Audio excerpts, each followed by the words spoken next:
Atmosphere.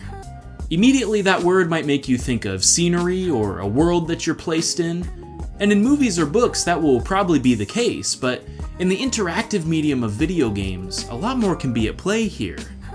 Let's talk about it. So, what makes a game have good atmosphere? Well, I think that while a game doesn't have to be realistic, it needs to be believable. Part of the reason we play games, after all, is to escape reality and play in a fantastical world, and it's easier to do this when a game's environment is authentic and cohesive. In Bioshock, for example, Rapture is an intricate underwater city that's run by a fictional resource called plasmids, which you discover ended up being the same city's downfall. Little intricacies and hidden backstories are some of what make a fabricated world click with us as a player. And certainly the art design helps with this. The more detail in the visuals, the easier it is to get sucked into a universe. But other factors are involved here too, including pacing, game feel, heck, even the music and sound effects. And none of these could get the job done on their own. Now, it's important to note that games with good atmosphere aren't locked into a particular genre. It can fit all sorts of different moods and playstyles. Look at Metal Gear Rising: Revengeance. I've played a lot of campy, over-the-top games, but this one might be the hypest. Everything here screams Saturday morning cartoon, and it sets that tone right from the get-go. You're immediately thrust into battle with a giant robot, and even though it keeps coming back for more, you can chop it up with ease. It makes you feel extremely powerful, but then the villains you face are even stronger and put you in your place. This raises the stakes and delivers high-octane action for the whole experience. And the entire world complements this tone, from the cheesy dialogue to the epic music playing as you slice everything standing in your way to bits. Oh man, it feels good! Now look at a game like Braid, almost the polar opposite in terms of gameplay, pace, and atmosphere. The theme here is keep calm and puzzle on. That's still a popular reference, right? I mean, don't get me wrong, some of these puzzles are mind-bending, but the environment in which you do them is entirely non-threatening. Soothing music plays in the background as you travel to different cutesy locations with even cuter enemies. Fear of death is non-existent because you can just rewind time and try again. Braid wants you to take a step back, breathe, and focus on the puzzles. And the atmosphere helps in doing so. There isn't much else to worry about. It's not tense, there's no time limit, it's simple. And yet, this is such a contrast from the ending. Maybe Braid's atmosphere is a facade to catch you by surprise here, because whoo, it's a doozy. What's fascinating though is that both of these examples use their atmosphere to guide you into a certain playstyle. While Metal Gear urges you to be aggressive and rip out people's hearts, Braid trains you to act slow and think deeply. And this isn't accomplished by a direct push or instruction, but rather by the immersion in their respective worlds. But what's interesting is that the games we say have the best atmosphere tend to be ones that are desolate, spooky, and empty. There's something exceptionally eerie about having to explore a world alone. I think of Portal, which thrusts you into a pristine, white-walled testing chamber, with an unintentionally funny narrator guiding you through the different rooms. Things start simple enough, yet you can't help but think that something is off here. It's too good to be true, especially when you start to face danger like pools of acid or turrets shooting at anything that moves. The cracks start to show, you question why you're truly here. I mean, it's starting to look more like a torture chamber rather than one for testing. That's why it's so satisfying when you find the Ratman's hideouts. This is the perfect detail that adds to the game's unsettling atmosphere. You knew it couldn't be real, there had to be some ulterior motive going on. He warns you of the upcoming danger, and when that's finally realized, this gives you motivation to track down GLaDOS and exact your revenge in the final battle.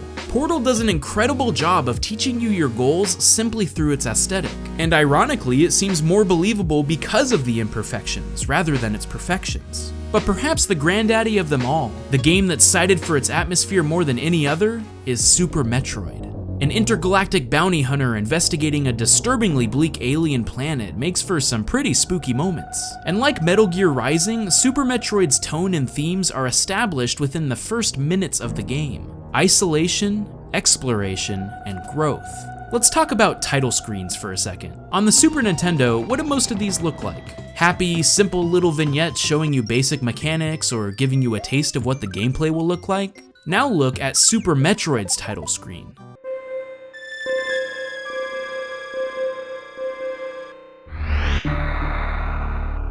Death, eerie music, creepy sounds. You're shown that this will be an isolated, chilling experience from the first seconds of booting up the game. It doesn't hold anything back, and maybe that's why this game didn't interest me that much as a kid. It was frightening and mysterious. And sure enough, as you begin your journey, it's empty. You are truly alone. And that makes it even more terrifying when space pirates and aliens do show up. There's no one here to help you. You have to do this mission on your own. Yet you do have a mission. So you show up at the space colony and are confronted with two major problems. Everyone is dead, you need to get to the bottom of it. And Ridley, the leader of the space pirates who stole the last Metroid, just wrecks you. You don't even stand a chance, and he escapes. So this sets up two motivational points for the player: retrieving what was lost and growing stronger. And how do you accomplish these goals? By exploring the world. As you dive deeper into this foreign planet, you'll gain all sorts of power-ups along the way. And this not only makes exploration easier, but helps you defeat enemies quicker as well. Some of the foes that deflected all your shots in the beginning can now be taken down with ease, as you develop skill as a player and as a character.